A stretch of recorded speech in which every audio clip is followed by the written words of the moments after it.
Hello everyone, my name is Kudzie Mapiye, and on this channel I do videos about my life living here in Australia, and I also share different life lessons that I've learned along the way. In today's video, I'm going to be talking about international students, particularly international students from African countries, and the things that they need to know and what their parents need to know before sending them to study in Australia.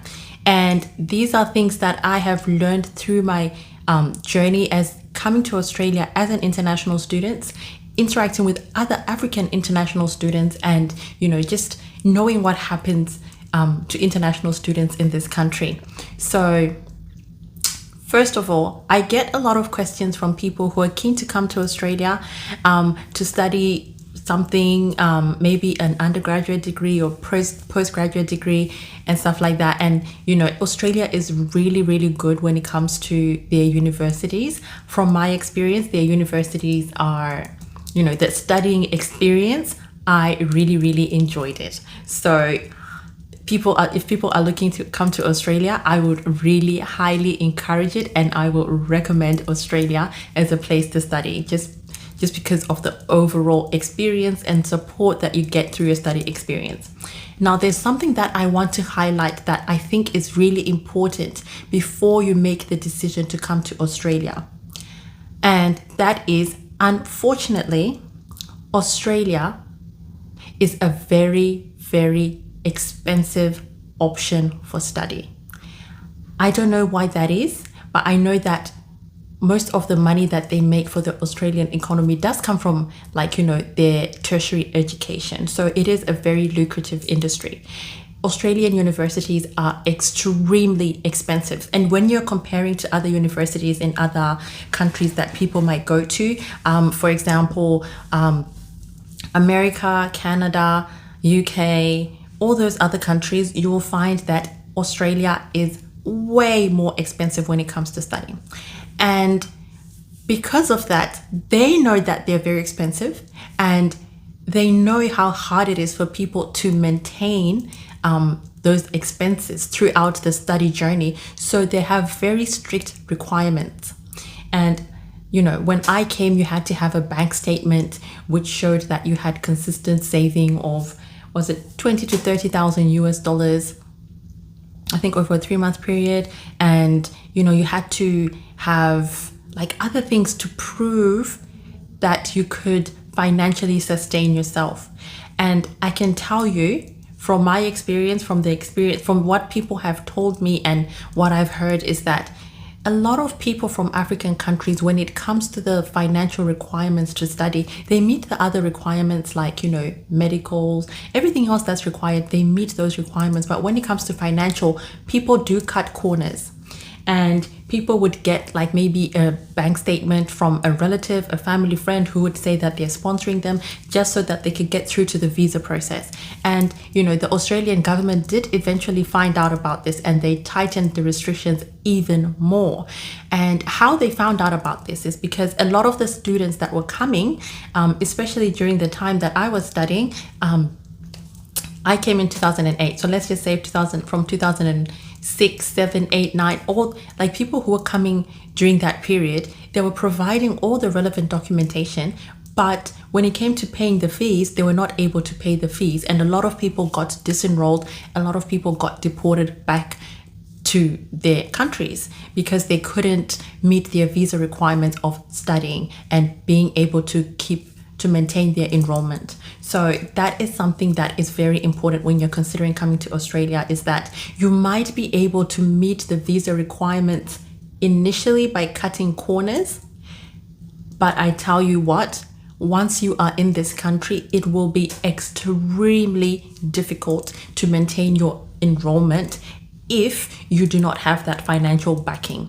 So if people think Australian visa requirements are too strict for international students, that is probably a good sign to show you that Australia is probably not the best option for you. Because if you cannot prove those financial requirements, then it is very hard. Because I have seen students becoming homeless in Australia.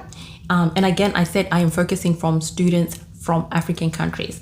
I have seen students becoming homeless, students making attempts on their lives, and some of them like ending their lives. I have seen people have extreme like mental health disorders because of the stress. I have seen people just falling into situations that are very risky because they're trying to cover the cost of their education, cover the cost of their living. So please, if you are a parent looking to send your child to Australia, please, please, please make sure that you have a way of maintaining those financial requirements, because your child, yes, they might end up here in Australia, but somehow, you know how people do things, all right? So you might meet the requirements somehow, like, you know, by cutting some corners, but you are making your child's life extremely difficult once they are here. Australian bills are very, very high. I have done videos about cost of living in Australia, cost of accommodation in Australia, cost of groceries in Australia. Those things are very, very high. At the moment, it's not very easy to get a job. I told you that one of the things that attracted me to come and study in Australia was the option to be able to study and work.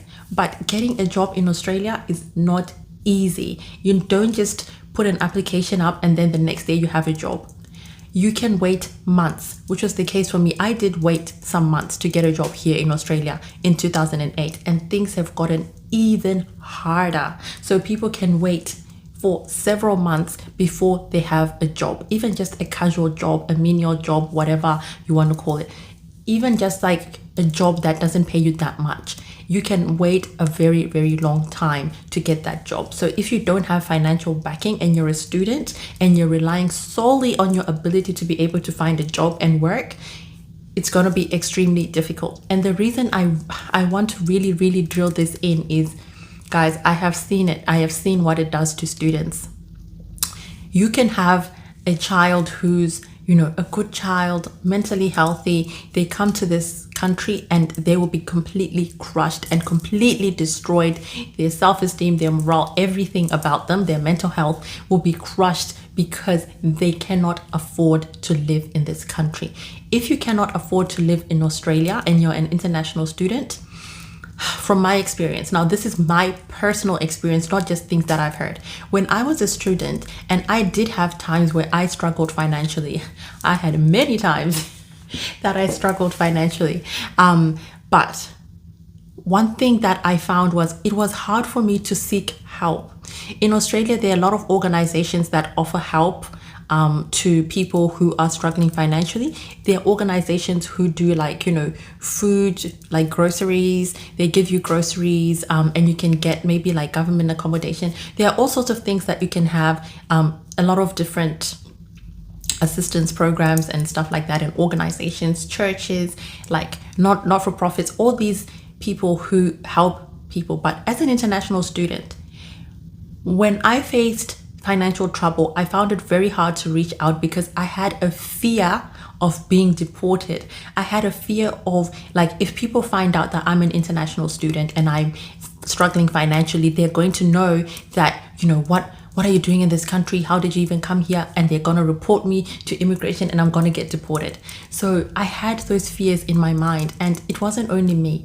I know a lot of people who had those fears. Like, you know, there's some people who would go without food, not because food is not available. There are organizations giving food, but they just don't want to be caught out that they're international students looking for food.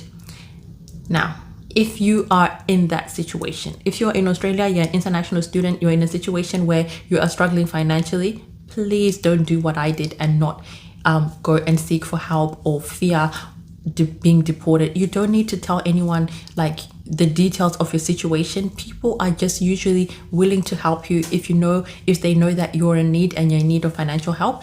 The organizations, all these places, they are willing to help you. So please do seek help and don't suffer alone. Don't be embarrassed. Don't suffer in silence. So, you know, that is the predicament of many international students coming from African countries. And I don't know why it is the case that, you know, and this is a message to parents as well, that, you know, when you send your child to university, even though they might be an adult, if they're studying full-time, please don't just withdraw your support completely, because they really, really need that financial support.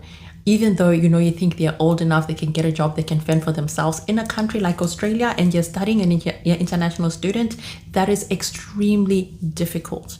I have had friends from other African countries tell me that there are students from African countries that they know of that are doing it really, really tough. And some of them are having to be taken in by other families, other African families that are just seeing their situation and they just think, oh my God, I just have to help this person. So please, as parents, please do not withdraw your financial support. If you know that you are not able to sustain that child financially, there are cheaper options for university.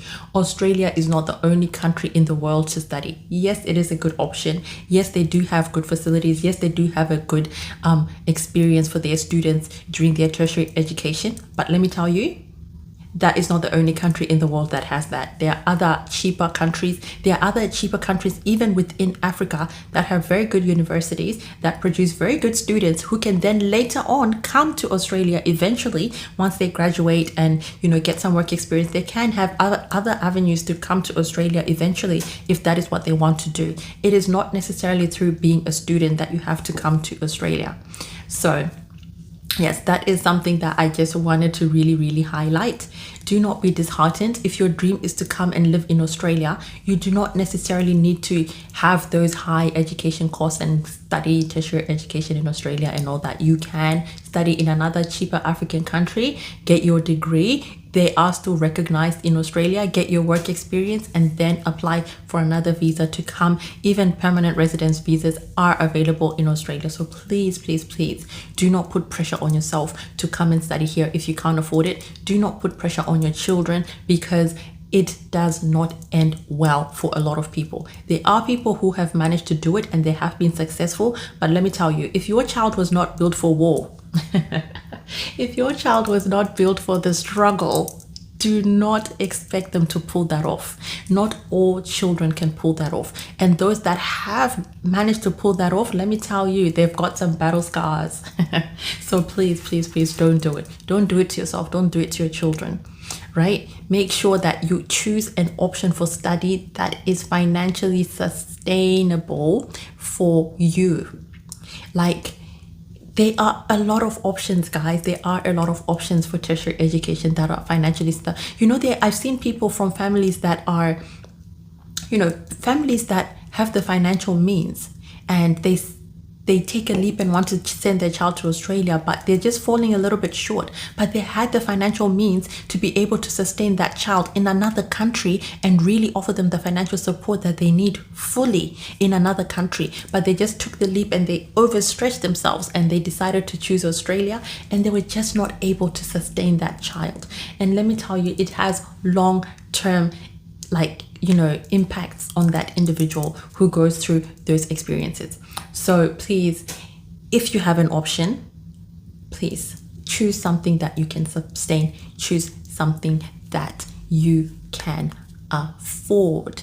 So I am going to be doing a part 2 of this video, because there are so many other things that I need to share about things that you need to be aware of if you are coming to study in Australia. So if you enjoyed this video, please look out for part 2, which will be coming about other things that students and parents need to look out for if they're looking to send their child to Australia. I'll see you in the next video.